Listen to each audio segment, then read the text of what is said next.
Good evening. Anton again. This is episode 3 of Dinner from the Dining Car. Now I know in my introduction video, episode 1, I said I was not going to be doing any steak recipes. Well, when I made the second episode, I showed my wife the recipe from the book. Right next to that recipe was the recipe for the Canadian Nationals version of Swiss steak. And my wife read that and said, "You know, I've never had homemade Swiss steak. Can we do that one next?" So, guess what we're doing, folks? We're doing Canadian Nationals Swiss steak for this week's episode of Dinner from the Dining Car. Give me a little bit of time to change my clothes and get all the ingredients out and everything you're going to need. I will say right off the bat, you're going to need a roasting pan. Now, some of you may have one, some of you may not have one. I have one of the old school roasting pans, the tin one with the lid. So that's what we'll be using to make this dish in tonight. So again, give me a little time, get my clothes changed, and I'll be right back.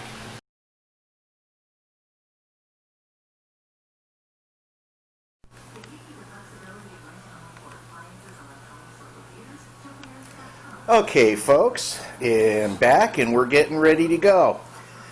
For this recipe, what you'll need is, here you have an onion, a green bell pepper, and either an orange or a yellow bell pepper, and you're going to slice those pretty thin. Over here, you have your steak. Now this is a thinner cut of steak in what's called a Milanese cut. It's thinner, it's a little bigger, and it's really, really quite tender the way it's going to be cooked. Here is your sauce. This is a 28-ounce can of tomato sauce, 2 cups of water, about a teaspoon of salt, teaspoon of pepper, and a tablespoon of Worcestershire sauce, and 3 bay leaves. And you're going to stir those all together because that's going to be dumped on top of your meat. Here is a half a cup, close to a full cup of flour. What we're going to be doing with that is we're going to be browning in butter the meat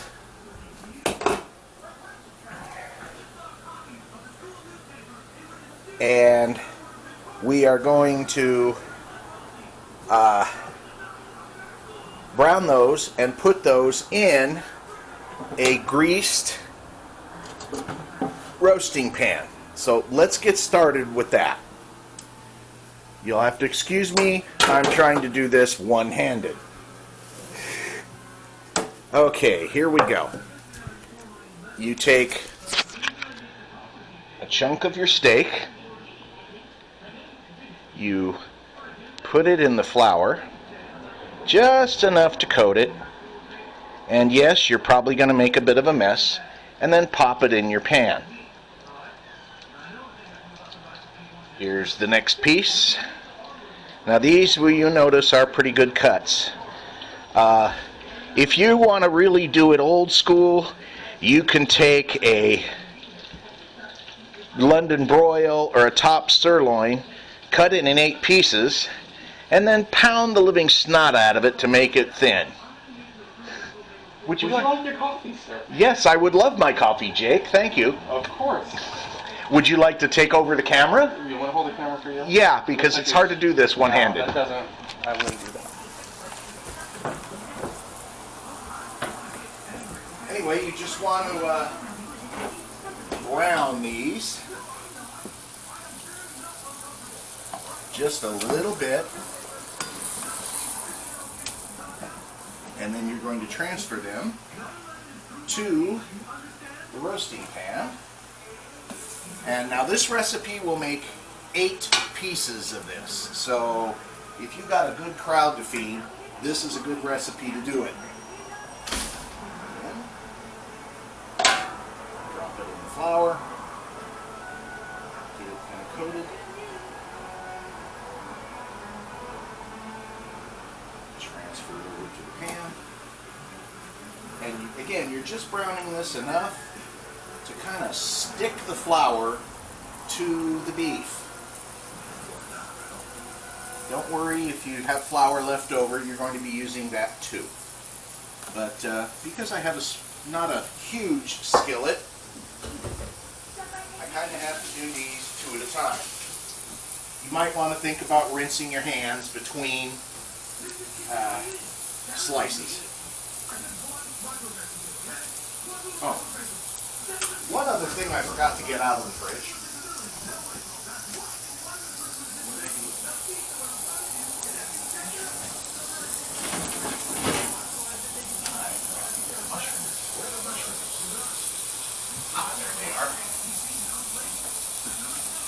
You also need a full 8-ounce package of sliced mushrooms.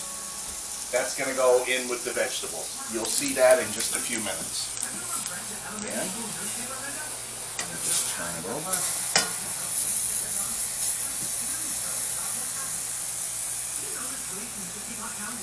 By the way, folks, this is my grandson Jake manning the camera right now. He's getting ready to turn 22 shortly, if we let him live that long. Going into his senior year at UC Sonoma.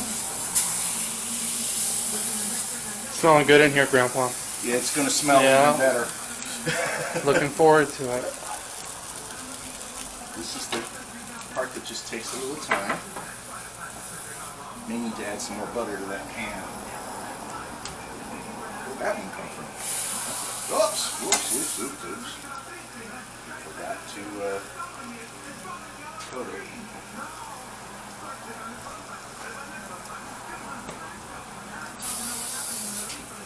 Now this may have been the wrong idea.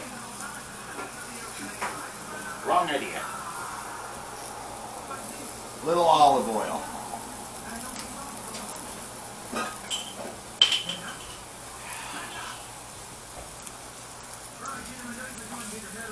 I told you all I was coordinationally challenged.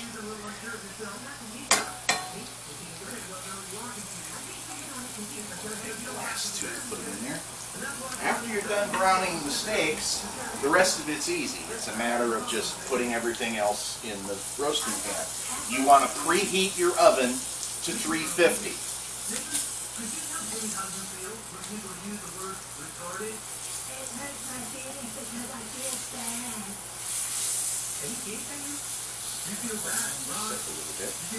That's a big piece right there. Oh, that's 3 pieces right there. That sucks. That rather sucks.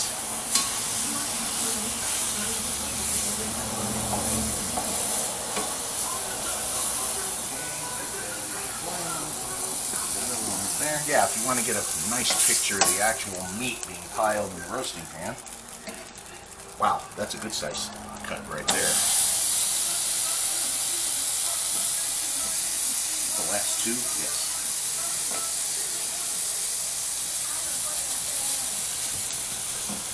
And off again.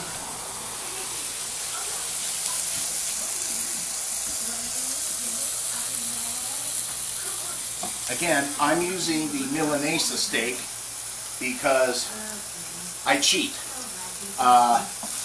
You can use, like I said, a top sirloin or a London broil, but you have to cut it in 8 pieces and pound the living snot out of it until it comes anywhere between 1/4 of an inch and 3/8 inches thick. I just find getting the Milanesa cut of beef just a whole lot more convenient.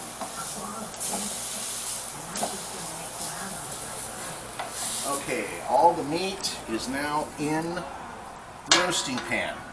Here's what you need to do. You need to take your leftover flour and just kind of sprinkle it on the meat.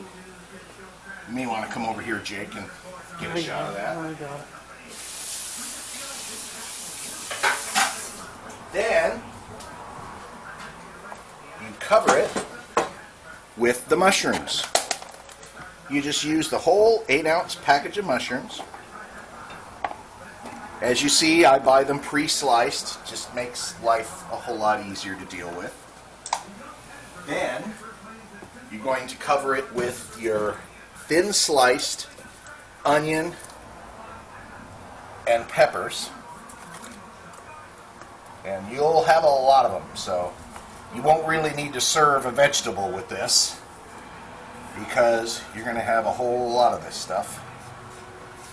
And once you do that, you take your sauce, which is again 28 ounces of tomato sauce, 2 cups of cold water, about a tablespoon of Worcestershire sauce, about a teaspoon of salt, a teaspoon of pepper, and 3 bay leaves. And then you'll just pour it all over the place. Just like that. Let's get it all out of there. Now once you do that, you will cover it and put it in your 350-degree oven. And that will go in for an hour. So we'll get cleaned up here for now. And an hour later, you'll come back and you'll see what it's like out of the oven. We'll see you then.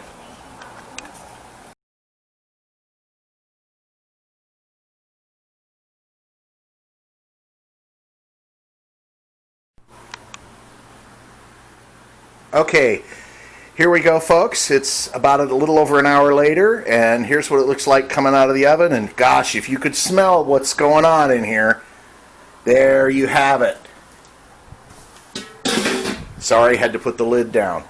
There you have the fully cooked Swiss steak. Now we're going to just serve this with some instant mashed potatoes. Gosh, I wish you all could be here and smell this. This smells insanely delicious. Anyway, that's it for this particular episode. Have a good night, y'all, and if you cook this, enjoy it. Again, thanks for watching. Bye-bye.